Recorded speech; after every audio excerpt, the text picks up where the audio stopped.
Let me be the light of the world.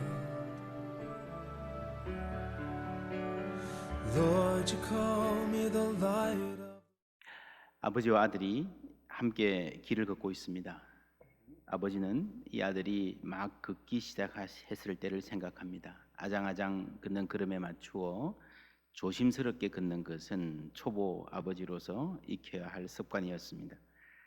아이는 자라가면서 아버지와 함께 언덕을 오르기도 하였고 들판을 달리기도 하였습니다. 어느새 아이는 훌쩍 커서 아버지 키보다 더 커졌고 아버지보다 더 빨리 성큼성큼 걷는 나이가 되었습니다. 평소에 함께 길을 갈 때 빠른 걸음으로 저만치 앞서가서 아버지를 헐떡거리게 한 이 아들이 오늘은 유난히 아버지의 옆에 붙어서 걷습니다. 아버지의 무거운 마음을 눈치채고 그 심중을 헤아려 보려고 애쓰는 중인 것 같기도 합니다. 평소에 아버지는 길을 갈 때에 유쾌하게 대화를 나누는 편이었습니다. 지나가는 짐승들에 놀랄 때는 그 짐승들의 이름과 특성을 자상하게 설명해 주었고, 조용한 길을 걸을 때는 옛날 고향을 떠나올 때의 이야기, 전쟁에 나섰던 이야기, 소돔과 고모라가 불에 타던 끔찍한 장면들을 이야기로 쏟아내기도 하였습니다. 아버지의 이야기 보따리는 끝이 없는 것 같았습니다. 그러나 오늘은 그 보따리를 단단히 묶어 놓은 듯 아무 말도 없습니다. 무거운 침묵, 어색한 분위기. 그렇게 3일을 걸었습니다. 제사를 드리기로 한 산이 눈에 들어오자 아버지는 종들에게 그 자리에서 기다리라고 합니다. 종들이 나누어 지고 오던 짐을 두 사람이 맡습니다. 아들은 번제할 나무를 등에 지고 아버지는 불과 칼을 손에 들었습니다. 둘이 걷게 되자 아들은 조심스럽게 입을 엽니다. 아버지, 평소에는 어린 양을 데리고 오지 않았습니까? 그런데 오늘은 양이 보이지 않습니다. 아버지가 대답합니다. 어린 양은 하나님이 자신을 위하여 친히 준비하실 것이다. 간단하게 대답했지만 아버지는 여전히 마음이 무겁습니다. 나흘 전에 하나님께서 나타나셔서 아들을 바치라 하셨기 때문입니다. 이때는 이 아버지 아브라함의 인생에 참 행복한 때였습니다. 75세에 고향을 떠난 후로 아브라함의 삶은 바람잘 날 없었습니다. 나그네로서 고달픈 삶을 살아야 했고 목숨을 구걸하기 위해 비루한 선택을 한 적도 있고 또 목숨을 걸고 용기 있게 적과 대적하여 전쟁을 벌이기도 했습니다. 그 가운데서 아들 하나 없는 처지는 늘 마음을 짓눌렀습니다. 100세의 아들이 태어난 이후에도 서자인 형 이스마엘과 이삭의 사이가 좋지 않아서, 아니 더 정확히는 두 엄마 사이가 싸늘해서 이스마엘과 엄마가 쫓겨나기도 했습니다. 그러나 지금은 그 모든 질풍노도가 잦아들고 우리 가정 참 편안하다 할 때입니다. 인생에서 이런 시기는 처음인 것 같습니다. 경제적으로도 윤택하고 주위에서도 다 인정받고 존경해주고 내외가 건강하고 자식이 무럭무럭 자라니 이 녀석 자라는 모습 보면서 이제 하나님 부르시면 가면 되겠지 생각했습니다. 이 가정 그리고 하나님의 언약은 아들 이삭이 잘 이어갈 것이라 기대하면서 아들의 듬직한 모습을 볼 때마다 아버지의 마음은 감사로 차올랐습니다. 그런데 난데없이 이 아들을 바치라는 것이었습니다. 사실 처음 아브라함을 부르실 때부터 하나님은 무리한 요구로 다가오셨습니다. 잘 살던 고향 땅 익숙한 산천을 떠나 무작정 길을 나서라. 거기에 순종하면서부터 아브라함은 한 걸음 한 걸음 하나님을 알게 되었습니다. 그러나 하나님을 알아가고 순종하고 하나님과 더 가까워지는 이 과정이 순탄하지는 않았습니다. 사실 이 사람 아브라함은 본래 하나님이 말씀하신다고 해서 말없이 네 하고 순종하는 그런 스타일이 아니었습니다. 소돔과 고모라를 멸망시키겠다고 하셨을 때에 아브라함은 항변했고 사정했습니다. 그것도 한 번 하나님의 뜻을 바꾸고 나서 몇 번이나 말을 바꾸어 가면서 제발 그러지 말아 달라고 하나님의 양보를 받아낸 적이 있는 사람입니다. 자신과 상관없는 사람들이 죽어가는 일, 거기에 그렇게 애타게 매달리던 아브라함이 자기 아들을 위한 일에는 왜 아무 말이 없었을 거예요. 이 지점에서 우리는 나와는 상관없는 사람들이라는 말에 의문을 표해 보아야 합니다. 아브라함이란 이름은 하나님이 직접 바꿔주신 이름입니다. 많은 민족의 아버지라는 말입니다. 너의 자손이 하늘의 별처럼 바닷가의 모래처럼 많아질 것이다라는 약속이 이 이름에 그대로 담겨 있습니다. 이 말은 1차적으로는 너의 육체적인 자손이 많아질 것이다라는 말입니다. 이 예언이 이루어졌습니다. 손자 야곱이 이집트로 갈 때에 겨우 70명이 갔는데 400년 후에 모세의 때에 와서 수백만에 이르는 대민족을 이룹니다. 놀라운 번성입니다. 그런데 신약 성경에 오면 이것보다 훨씬 더 놀라운 말씀이 나옵니다. 로마서 4장 16절, 그러므로 상속자가 되는 그것이 은혜에 속하기 위하여 믿음으로 되나니. 그러니까 육체적으로 이스라엘에 속하는 것이 아니라 은혜에 속하는 것이 상속자가 된다는 것이죠. 하나님 언약의 상속자, 이는 그 약속을 그 모든 후손에게 굳게 하려 하심이라. 이 모든 후손이 누구인가? 율법에 속한 자에게뿐 아니라 아브라함의 믿음에 속한 자에게도 그러하니 아브라함은 우리 모든 사람의 조상이라. 한글로 우리 모든 사람의 조상이라 그랬지만 영어로는요 The Father of us all. 원어도 그렇습니다. 모든 사람의 아버지라는 말입니다. 기록된 바 내가 너를 많은 민족의 조상, 아버지, A father of many nations, 한 민족이 아니라 많은 민족의 father, 아버지가 될 것이다 세웠다 하심과 같으니 그가 믿은 바 하나님은 죽은 자를 살리시며 없는 것을 있는 것으로 부르시는 이시니라. 아브라함이 바랄 수 없는 중에 바라고 믿었으니 이는 내 후손이 이 같으리라 하신 말씀대로 하늘의 별 바다의 모래죠. 내 후손이, 그 후손이 누군가? 많은 민족의 조상, The Father of many nations가 되게 하려 하심이라 입니다. 여러분, 이 말은요 육체적인 이스라엘뿐만 아니라 아브라함을 따라서 모든 믿는 자의 아버지가 되었다는 말입니다. 말 그대로 이 아브라함의 자손이, 믿음의 자손이 하늘의 별처럼 해변의 모래처럼 많아졌습니다. 세계를 채우고 있습니다. 그러면 아브라함이란 이 사람에게는요 두 가지 정체성이 있는 겁니다. 이삭의 아버지, 그리고 많은 민족의 아버지. 이삭의 아버지라는 면에서 보면요 이 아들 죽여라 말이 안 됩니다. 생각할 여지가 없습니다. 그러나 많은 민족의 아버지라는 면에서 보면 좀 다르게 생각할 수 있는 대목이 있습니다. 아브라함의 인생길은 평범한 한 사람을 하나님이 부르셔서 많은 민족의 아버지로 빚어가시는 과정입니다. 토기장이가 흙 한 덩이를 집어서 물레 위에 놓고 돌리면 보는 사람은 처음엔 저거 뭘 만드나 하는데요 점점 모양이 갑니다. 아, 그릇인가 주전자인가, 그러면서 그 모양이 거의 완성이 되어 갈 때에 아, 그제서야 토기장의 뜻을 알게 되는 겁니다. 이 창세기 22장은 아브라함이라는 그릇이 빚어져 가는 마지막 단계입니다. 여러분, 사람이 하나님과의 관계가 깊어지면요 주위 사람들과의 관계도 넓어지게 되어 있습니다. 그래서 신앙의 성장은 반드시 나의 배려와 양보, 때로는 희생을 포함합니다. 처음에 조카롯과 같이 가는데 큰 양보를 하잖아요. 좋은 땅을 양보하고 희생하잖아요. 그 후에 조카가 지가 좋아서 찾아간 그 괘씸한 조카가 전쟁에 휘말려요. 포로가 돼요. 아브라함은 자기 집에서 걸리던 식솔들을 군대 삼아서 목숨을 걸고 가서 전투를 합니다. 큰 승리를 거둡니다. 이게 14장인데요.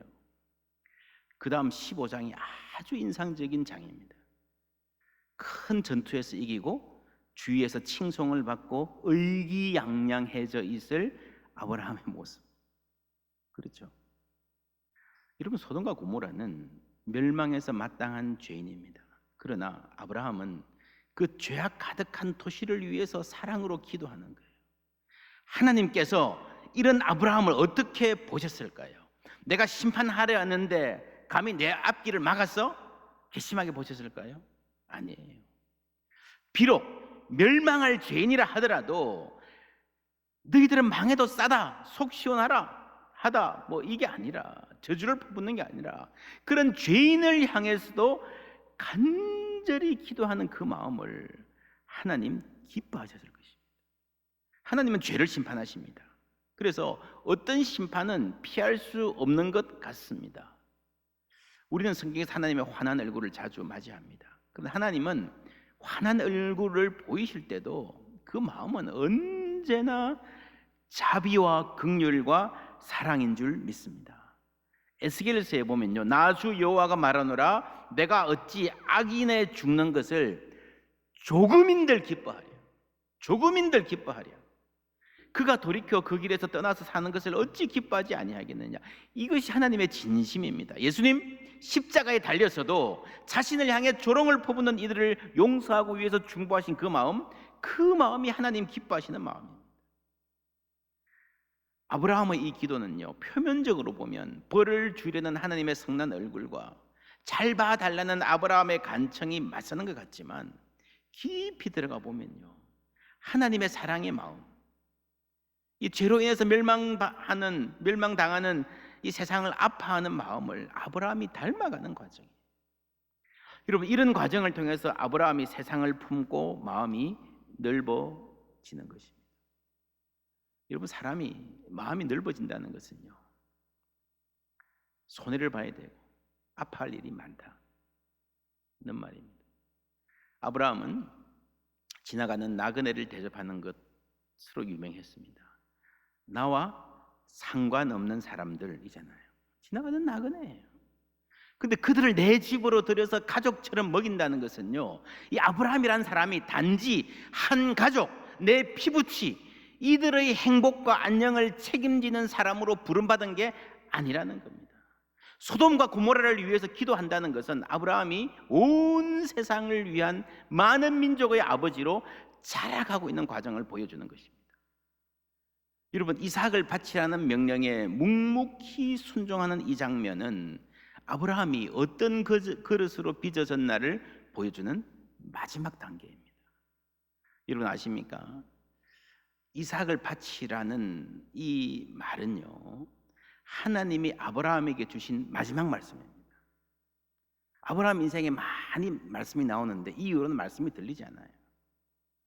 아브라함이 올라가서 칼을 들었을 때 하나님이 아브라함아 아브라함아 하지 않았나요?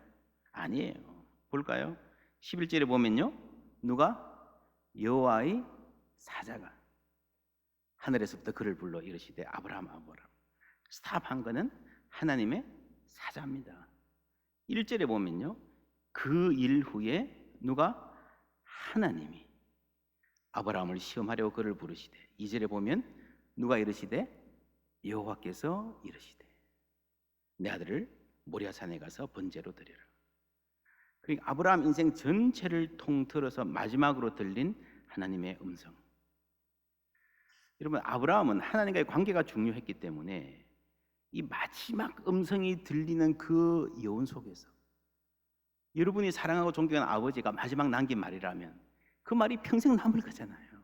그 마음에 평생 남은 에코, 이 여운은요, 이 말이에요. 이 말. 이삭을 바치라. 아브라함은 나그네로 사는 동안 세상의 가득한 죄악, 많은 고난들을 보았습니다. 아브라함의 가정도 마찬가지였습니다. 아브라함은 간절히 기도하던 소돔과 고모라가 멸망하는 것을 눈앞에서 봐야 됐고요. 그 과정에서 이 조카 롯의 가정이 겨우 피하긴 했지만 아주 비참하게 망가지는 것을 목도했습니다. 아브라함 자신의 가정은 예외입니까? 이삭을 낳기 전에 마음이 조급한 아내 사레가 하갈이란 여종을 아브라함에게 첩으로 줬습니다. 그래서 낳은 아들이 이스마엘이에요. 한번 쫓겨났다가 다시 돌아왔는데 이게 이삭이 태어나고 나니까 또 둘이 갈등이 생깁니다. 사라가 이 여종과 아들을 내어 쫓으라 그럽니다. 근심하는 아브라함에게 하나님께서 허락해 주십니다. 그래서 아브라함이 그 모자를 내어 보내면서요, 겨우 준다는 게 성경에 보면 떡과 물 한 가죽 부대입니다. 이런 밖은 막막한 광야입니다. 아브라함은 거부입니다. 이 힘없는 여자, 자기 아들인데, 자기 아들이 아니라고 하더라도 떡과 물 한 가죽 부대, 이거 들고 광야로 가라. 여러분, 죽으란 말입니까? 살라는 말입니까? 무책임합니다. 아무 대책 없이 광야로 간 모자가 물이 없어 죽어가는데 어머니 하갈이 내 아들이 죽는 모습을 참아보지 못하겠다 통곡하는데 하나님의 사자가 나타나서 극적으로 살려주십니다.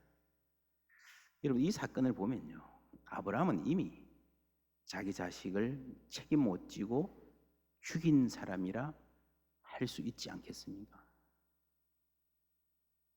여러분, 그 말이 너무 가혹하면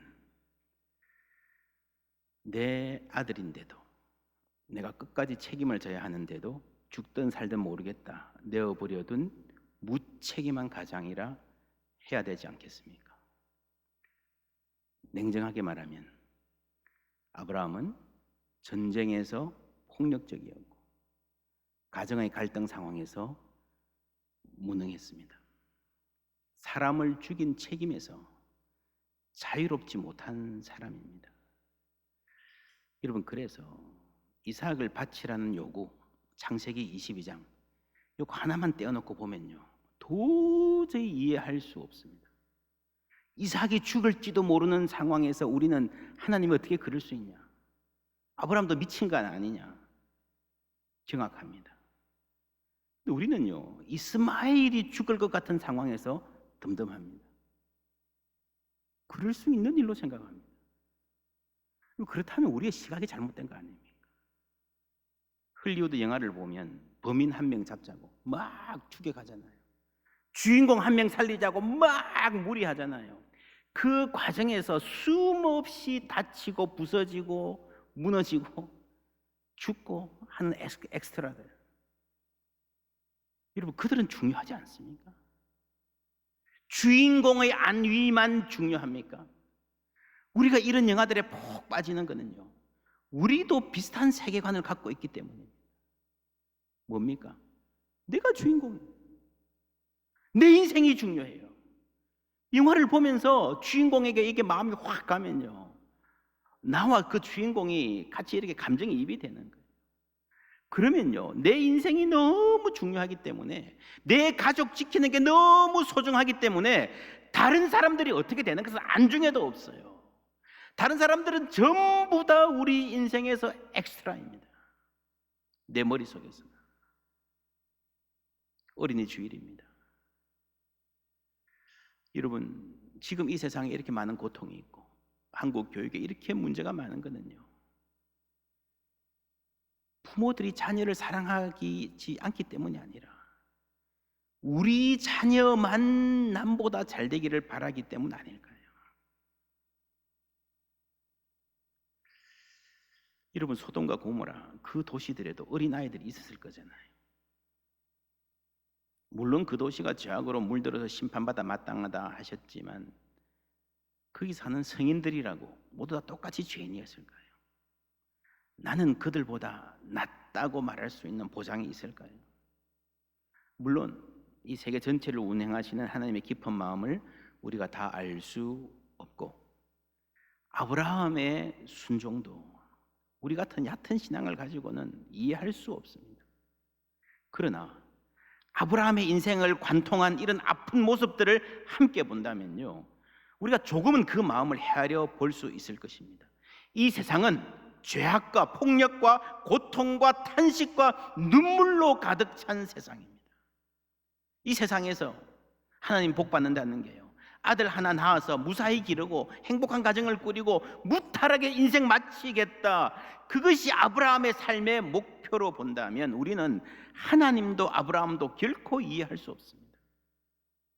그러나 이삭과 관련한 요구를 듣고 아브라함은 내 가정을 향한 하나님의 뜻뿐 아니라 이 세상을 향한, 온 역사를 향한 이 세상 많은 부모들의 탄식과 눈물, 그 눈물을 보는 하나님의 마음을 생각했다고 믿습니다.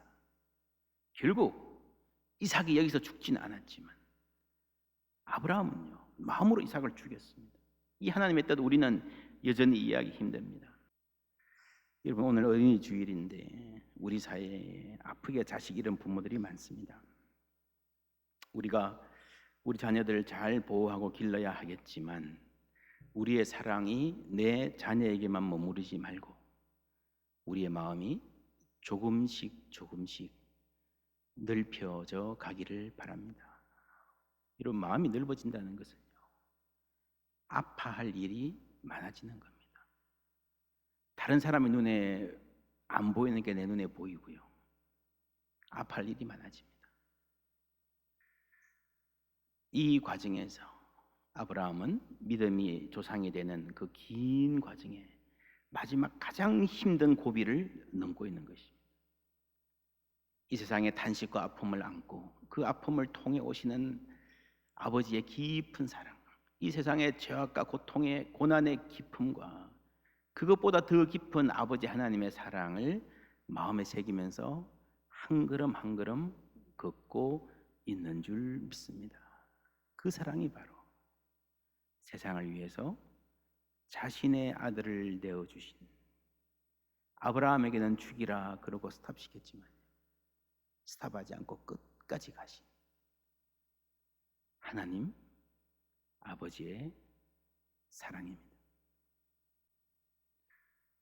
우리의 인생길에도 하나님 주신 언약 붙들고 하나님과 함께 동행하는 삶, 내가 하나님과 보조를 맞추어 걷는 걸음을 연습한다면 우리도 모르는 가운데에 자녀들이 우리의 보폭, 우리의 호흡을 배우고 우리 마음에 있는 하나님의 사랑, 그들의 삶에 아름답게 새겨져서 아름답게 풍성하게 열매 맺게 될 줄 믿습니다.